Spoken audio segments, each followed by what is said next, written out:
Live Premier League football. BBC Radio Merseyside. And let's cross back to the Emirates now. Our commentary team this evening is our sports editor Ian Kennedy and the Athletics James Pearce. Good evening, chaps. Hi, just me at the moment, Salty, braving the elements. Well, absolutely, you will more than suffice, Ian. I think I said in the last hour, this is probably Liverpool's toughest game of the season so far, isn't it, really? When you look at how Arsenal are flying and also how Liverpool haven't always been at their best this season.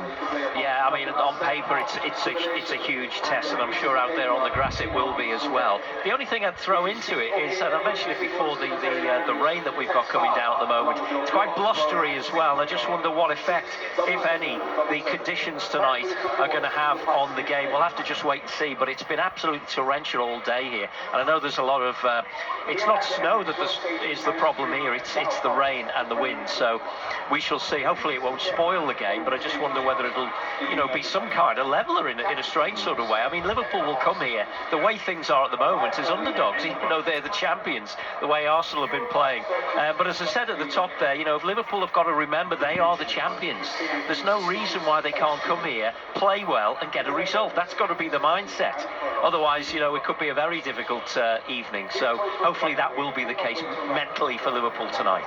I think a lot of people are concerned, hearing the lineup that you gave us before, about the lack of options really attacking-wise, in particular when it's going to be Gakpo through the middle again. No Ekitike is a big blow, isn't it? It is, yeah, and you're right. They don't have those attacking options. I mean, looking down on the bench, you've got Chiesa there, Engamoa, and that's about it really in terms of forward positions. There's the one change for Liverpool.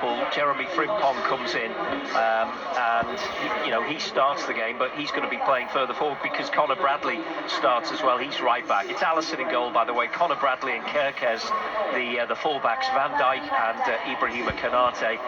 In the middle, Ryan Gravenberch and Alexis McAllister. Szoboszlai scored that great goal at Anfield against Arsenal. Frimpong, Florian Wirtz and Cody Gakpo. But then you look down on the bench and it's Mamardashvili and Woodman, two goalkeepers, Chiesa, Gomez, Engamoa, Robertson, Naoni, Ramsey and Curtis Jones. So they're really going to have to sort of, pull out all the stops tonight and hope, that Arsenal, they may have an off night, who knows?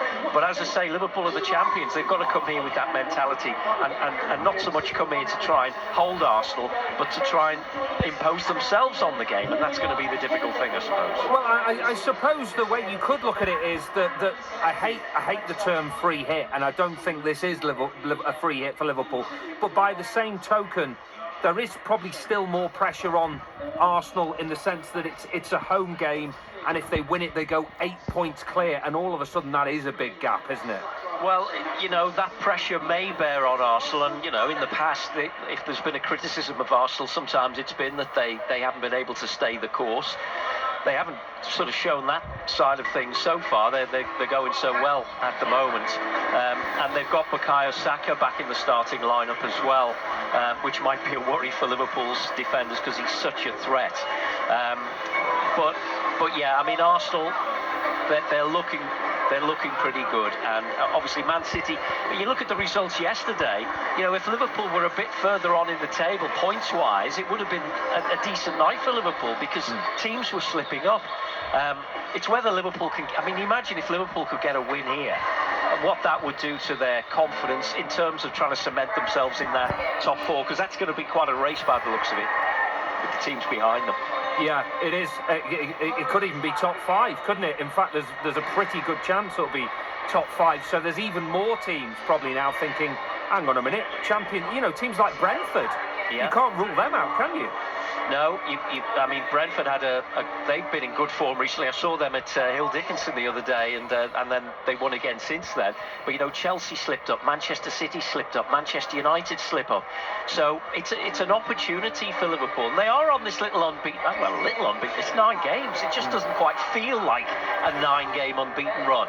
because they've had a few disappointing draws in there when they might have otherwise turned those draws into victories. That's what they need to. If they want to continue this run, they need more victories, of course, and that's been the worry. Well, let's hear from Arne Slot now then. As Ian has just said, 9 games unbeaten, but it feels a bit odd, doesn't it? Picking up wins has not always been easy in terms of cementing their position in the top 4. So what does Slot feel his side are, and where does he feel they are at this stage of the campaign? Yeah, it's 9 games unbeaten. We're